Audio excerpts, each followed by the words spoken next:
May isang bagong ulat na nagpapataas ng mga tanong kung gaano nga ba katibay ang mga posibleng kasunduan sa normalisasyon sa hinaharap kasama ang Israel. Ayon sa mga impormasyong pinayagan ilathala ng militar ng Israel, sinasabing may isang bansang Arabo na nagbigay ng payo sa isa pang bansa na pumirma muna ng kasunduan sa Israel at pagkatapos, kung magbago ang balanse sa reyon, magsimula ng digmaan laban sa Estadong Hudyo. Ang mga pangalan ng dalawang bansang iyon ay nananatiling lihim. Ngunit lumabas ang revelasyong ito habang ang Saudi Arabia, Turkey at Pakistan ay bumubuo ng bagong alyansang pangdepensa kasama ang Ehipto na sinasabing pinag-iisipan ding sumali. Lahat ay muling binabago ang kalagayan ng rehiyon sa paligid ng Israel. Balik tayo dito sa studio, Ariel. Ano pa ang mga detalye na alam natin tungkol sa mga pinayagang ilathala at ano ang pananaw ng Israel? Paano nila tinatanggap ang naiulat na palitan na ito?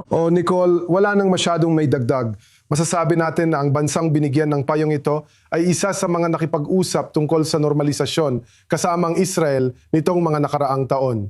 Sa kasamaang palad, hindi na kami makakapagbigay pa ng dagdag na detalye. Pero sa tingin ko, ipinapakita nito ang isang napakahalaga at totoong alalahanin ng Israel pagdating sa ideya ng pagpapalawak ng saklaw ng kapayapaan. Malinaw naman, gusto ng Israel na magkaroon ng kapayapaan sa lahat ng kapitbahay nito, pati na rin sa mga kapitbahay ng mga kapitbahay nito at maging sa ikatlong hanay. Iyan ang hinahanad ng Israel. Pero malinaw din ang pananaw ng Israel, lalo na pagkatapos ng mga pangyayari nitong nakaraang 3 taon. Na nagpapakita na hindi yon sapat, na hindi mo pwedeng husgahan ng isang bansa based lang sa mga hanarin o sa mga inaakalang hangarin, kundi pati na rin sa mga aksyon. Kaya ito, sa tingin ko, ay isang senyales mula sa Israel na may lehitimong pag-aalinlangan sila pagdating sa pakikilahok sa mga usapang pangkapayapaan o kahit sa mga usapang pangseguridad pagdating dyan sa kahit anong bansa sa paligid dito. Kaya ito ay isang bagay na kailangang isaisip ng lahat ng kasali, maging ikaw man ay tagapamagitan o isa sa mga gumagawa ng desisyon sa Israel. Na ito ay isang napakalihitimong hinaing o alalahaning ng Israel kapag sinusubukan nitong palawakin ang saklaw ng kapayapaan. Na maaring may isang tao sa kabilang panig na gumagawa ng tinatawag na takiya, na sinusubukang pakampantihin ang iyong kalaban habang ikaw ay muling nagtitipon, muling bumubuo at nagtatayo ng hukbo at pagkatapos ay atakihin sila makalipas ang ilang taon. Kaya upang matiyak na hindi ito ang mangyayari, kailangang mag-inat at maging maingat ang Israel sa bawat hakbang. At lahat ng mga katuwang nito na naghihikayat dito na lumahok sa usapang pangkapayapaan o pansiguridad sa ibang mga bansa ay kailangang maging lubos na mulat sa katotohanan ito. Well, Ruth, sigurado akong may mga kawili-wili kang pananaw na maibabahagi, lalo na dahil sa iyong trabaho sa Abraham Accords Parliamentary Caucus. Kasali ka na sa ilan sa mga pag-uusap na ito bago pa man nabuo ang Abraham Accords. Isa ba ito sa mga ideyang nabanggit noon? O ito ba ay isang bagong ideya tungkol sa seguridad dahil sa nagbabagong kalagayan sa gitnang silangan? Sa tingin ko, hindi naman tayo nag-uusap tungkol sa isang konsepto ng seguridad. Ang pinag-uusapan natin ay isang relihiyosong konsepto at ang mga pinagmulan nito ay nasa Quran. Sa katunayan, ito ay nakabatay kay Propeta Muhammad at sa kasunduang ginawa niya. Ang kasunduan ay tinawag na Hudaybiyah. At gumawa siya ng kasunduan sa mga Hudyo na naninirahan sa tangway ng Arabia noong panahong yon dahil mas malakas sila kaysa sa kanyang mga tao. At hindi niya sila napaniwala na baguhin ang kanilang relihiyon at maging Muslim. Kaya gumawa siya ng kasunduan na tumagal ng 10 taon, 1 dekada. Ngunit nilabag niya ang kasunduang yon matapos siyang muling magtipon at palakasin ang kanyang mga tauhan pagkalipas ng 2 taon. At mayroong napakalaking pagpatay na inilarawan tungkol sa mga lalaki, ang pagkuha sa mga babae bilang mga alipin sa pakikipantalik at pati na rin ang mga bata at iba pa sa Khaybar. At ito? Ang Khaybar ay madalas nababanggit sa maraming pahayag at pagtitipon na minsan ay pro-Palestinian, anti-Israeli at iba pa sa buong mundo. Ng mga Islamista at iba pa. Ang ilan siguro ay hindi pa nga alam ang ibig sabihin nito, pero ito ang tinutukoy nito. Kaya ang konseptong ito ay umiiral na sa loob ng maraming taon, 1400 taon na. Dapat isaalang-alang ng anumang bansa iyon. Ang paglagda ng kasunduan sa kasalukuyang kaaway ay maaaring magdala ng ganap na normalisasyon at mabungang kapayapaan na tinatawag na mapayapang ugnayan at o posibleng muling pagsasama-sama para sa digmaan.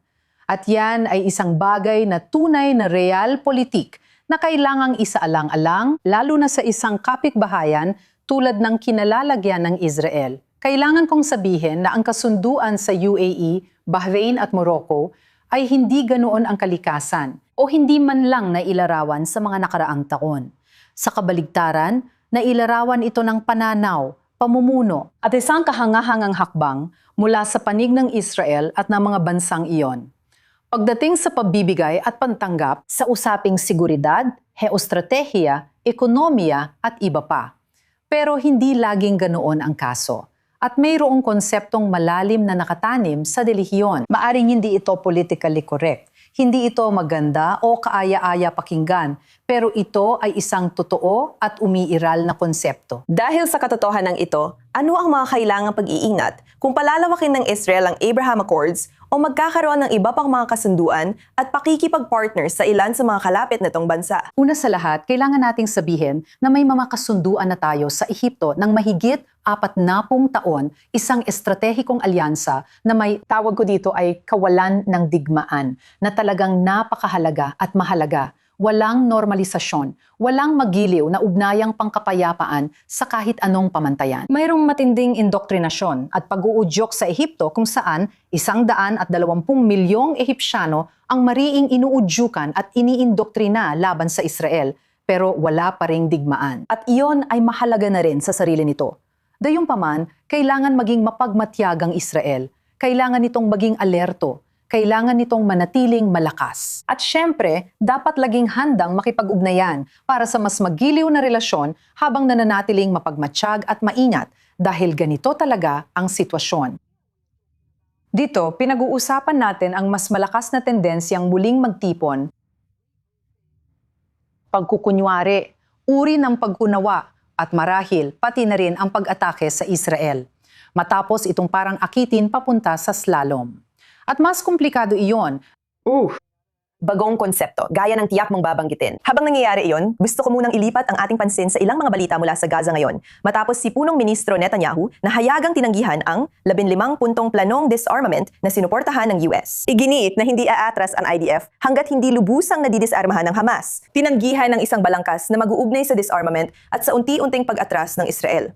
Ngunit ang mataas na kinatawan ng Board of Peace, si Nikolai Mladenov, sabi niya na ang proseso ay uusad kada sektor at bawat yugto ay lubusang beripikado at hindi lang nakabase sa tiwala. Kaya Ariel, si Netanyahu, na maaring hayagang tinatanggihan ng plano pero sinusubukan ni Mladenov na kumbinsihin ang publiko ng Israel para sinasabi niya na halos magkapareho ang posisyon ng dalawang panig. Iyon ba ang nakikita natin ngayon? Magkakaibang mensahe sa publiko pero sa likod ng mga eksena, tuloy-tuloy pa rin ang tigil putukan at ang plano ay sumusulong ayon sa plano. Tignan mo Nicole, maraming usap-usapan tungkol sa planong ito. Kailangan din nating tandaan na nasa panahon tayo ng eleksyon, kaya alam mo na, may mga paikot-ikot na pahayag dito at doon, mangyayari ito. Pero kung titignan natin ang particular na sinabi ni Mladenov sa panayam niya sa Channel 12, sinabi niya na ang roadmap ay isang kasunduan sa pagitan ng Board of Peace, Estados Unidos at Hamas. Hindi kasali ang Israel dito. Isa lang itong pahayag ng layunin. Ngayon, kapag sinabi ni Punong Ministro Netanyahu na tinatanggihan niya ang roadmap, ano ang nilalaman ng roadmap? Medyo malabo ang nilalaman ng roadmap. At sa tingin ko, sinadya ito dahil layunin nitong mapasanayon ng Hamas matapos ang 10 buwan na tumanggi sila. At ano ang sinasabi ng nilalaman ng roadmap? Sinasabi nito na ang pagdisarma sa Hamas ay iugnay sa pag-atras ng Israel mula sa Gaza Strip. Walang binanggit tungkol sa pagkakasunod-sunod ng mga hakbang. Iniwang malabo ito na nagbigay daan sa Hamas na sabihin na sabay na mangyayari ang dalawang proseso. At pagkatapos, naglabas ng pagdilinaw ang Board of Peace kahit bago pa ang pahayag ni Punong Ministro Netanyahu. Sinabi na taliwas sa iba't ibang ulat, may malinaw na pagkakasunod-sunod. Una, kumpleto at napatunayang pagdidisarma ng Hamas at pagkatapos ay unti-unting pag-atras ng IDF. Ngayon, tungkol sa huling pahayag na ito, hindi ko narinig si Punong Ministro Netanyahu na tahasang tinanggihan niya ito.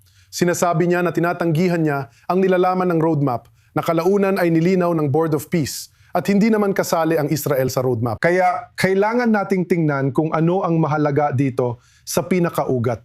Sa pinakaugat, sinasabi ng Board of Peace at ng kanilang mataas na kinatawan at sa bawat yugto at bawat plataporma na hindi hihilingin sa Israel na umatras mula sa Gaza Strip hanggat hindi pa nagkakaroon ng kumpleto at napatunayang pagdidisarma sa Hamas. Kung hindi mangyari yon, Kanselado ang kasunduan at hindi na kailangang umatras ng Israel.